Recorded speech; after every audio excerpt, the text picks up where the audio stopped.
it's me, Janette. How are you? Hope you've been well. Hope your weekend is, no, not your weekend, your week. Hope your week is off to a great start. Today I am doing another entry in my February journal. Now I'm not putting too many expectations on myself, keeping the expectations as low as possible because I always end up starting, like, oh, I'll do journaling like every day this month, and then it just doesn't happen and I give up completely after like 3 days. But this is day 2 of my February journal, second entry. I'm not going to say day 2 because that just implies that there's going to be a day 3. So anyway, I'm so sorry. Let's get to the video. So I wanted to do another entry, but I was feeling very artsy-fartsy and I wanted to stamp and I wanted to use my watercolors. And so I'm taking this this flower stamp, and this is from the vintage collage stamp set that was included in the latest issue of Creative Stamping magazine, which I will have a link for you below. But this is an A4 size stamp set, and I really love some of the elements on here. They're really great for mixed media kind of vibes, and so I wanted to use the flower stamp because it's absolutely stunning. I love it and it looks really good stamped in black and white. So I'm going to be stamping along the edges of my 2 pages of my layout. So just not like a continuous stamping, as you'll see. I'm just going to be stamping off the page here and there with my archival ink in black.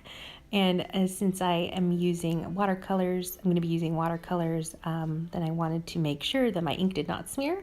And archival is a great ink for watercoloring. And also VersaFine ink in Onyx Black might be my favorite ink of all time. It's super juicy, but archival is probably my second favorite. So I'm just stamping along here, definitely stamping off of the page. I really love the look of stamping off of the page or like off of your card if you're making a card for somebody. I don't know why, it just makes me really happy. And if you are into bullet journaling or planning, then you can definitely apply this stamping, the stamping off of the page technique to one of your layouts. I think it would look really nice. It's really, what's the word, like impactful, like it's really bright, and I don't know what the word is. I'm so sorry. I didn't have very much sleep last night. I woke up at 3:30 and I couldn't go back to bed, so that's why the voiceover is crazy today. So sorry. So I'm going to do a light layer of this picked raspberry, just a light wash all over my page. And so I'm just putting a little bit down on my craft mat and then squeezing some water from my Waterbrush. And then I'm going to paint not that carefully actually, now that I think of it. It's pretty messy about painting around the florals, avoiding getting paint in the inside of the petals, which you'll see I kind of give up on being perfect.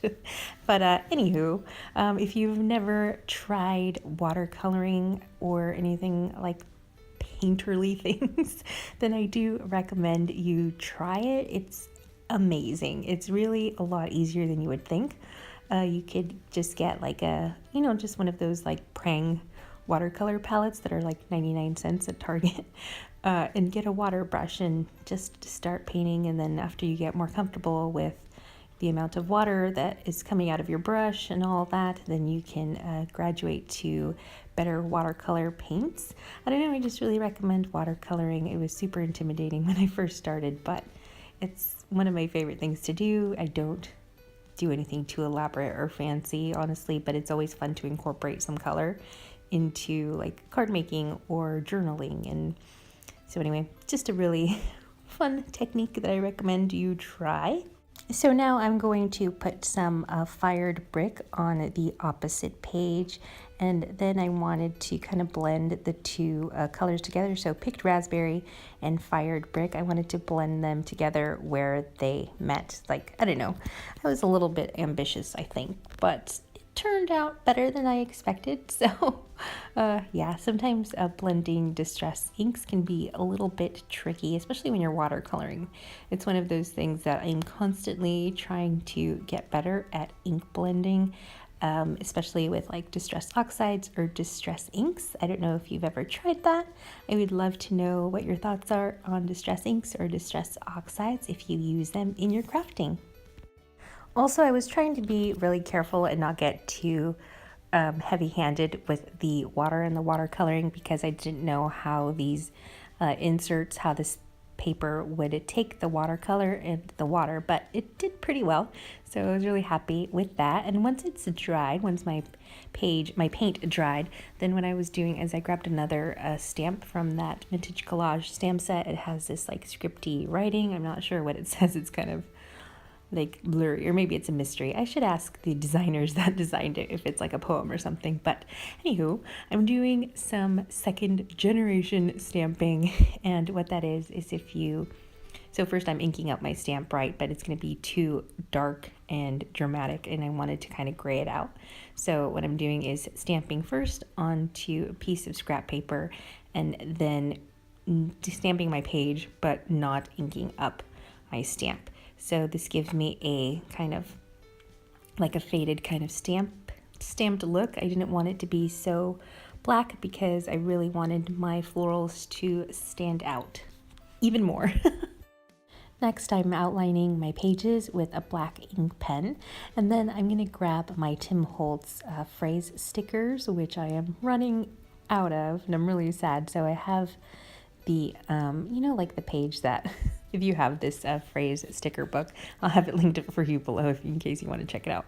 I absolutely love these stickers, but I'm on, like, I have that last page that has all the like pronouns and just like some random words. So it's really a challenge to try to make up a phrase that actually, or a phrase or a sentence or a sentiment that makes sense. But I did it and I was super excited. So hooray, 1 point for me for my makeshift sentiment. So next I felt like my page needed a little something. I didn't quite know what it was, but I decided to take the butterfly stamp from the Vintage Collage stamp set, and I wanted to do like a watermark, very like faint kind of watermark stamp.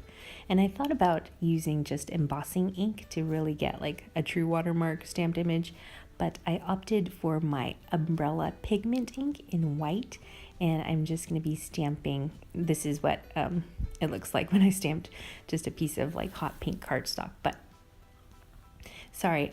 So yeah, I'm just using the butterfly stamp and stamping just randomly across my page. Now, if you are going to use pigment inks, make sure to let these air dry. It takes a while. I want to say it takes about like 40 minutes to like truly dry. So make sure you give yourself plenty of time to let it dry, and it's really like effective. Once it dries, it does not like smudge or budge. Yay, I'm so glad my layout is done, and now it's time for journaling. So I'm just going to be writing a few things that I did this past weekend. And I thought that this layout was super easy, something that you can easily replicate. So hopefully you were inspired and got some ideas.